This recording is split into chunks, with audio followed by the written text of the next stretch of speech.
Thank you so much. I never imagined that I would merit an award like this, but I'm just very grateful.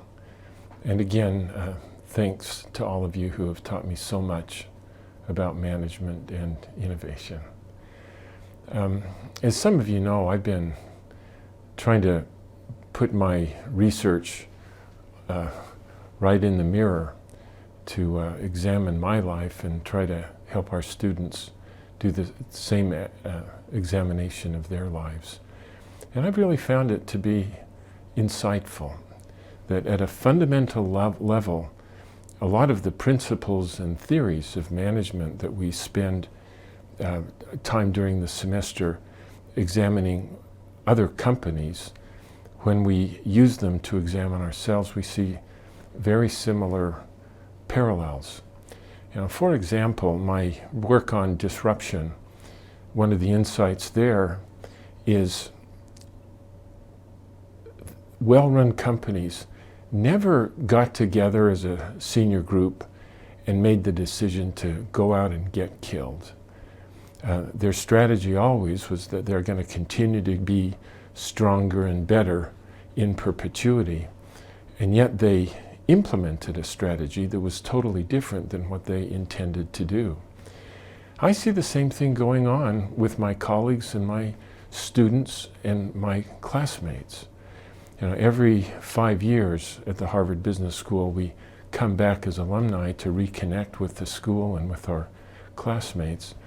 And I remember at the 5th reunion, everybody came back at the top of their games. They married people who were much better looking than my classmates were, and they were right at the top of their careers, it seemed. But then for the 10th and the 15th reunion, there were some people who just didn't come back.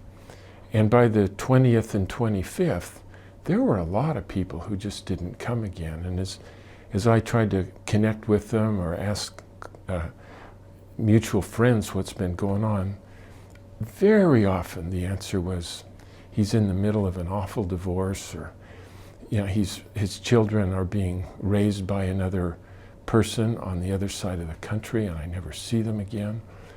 And a shocking number of my students and my classmates, when we graduated from the school, not one of them would say that their strategy is to go off and get divorced and have children who are alienated from them. And yet a stunning number executed a strategy that they never tried to pursue. And Mintzberg's model that we have deliberate strategy and emergent strategy going on all of the time in our lives has been very useful for me in understanding that I may have a deliberate strategy, but then things emerge in my life, and very often I run the same danger of, because of all of the emergent things, end up living my life in a way that I never intended to do.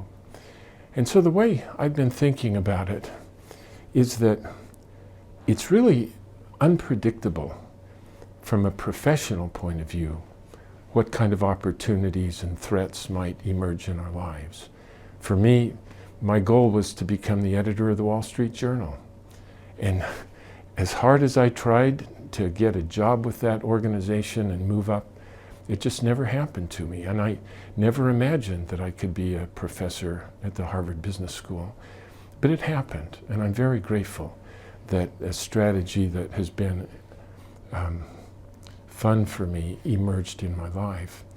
But I decided that I don't want to leave to chance the kind of person that I want to be. And so that's deliberate strategy for me. And the kind of person I want to be is a deliberate strategy, I think has been a very clear beacon for me, for which I've been grateful. And that's a constant. And then how I get there and the way the career emerges has been emergent. And it's brought a lot of happiness to me to finally be able to frame what's going on in my life in this way. Well, thank you again. I'm just really grateful that you would give me this honor. And God bless each of you.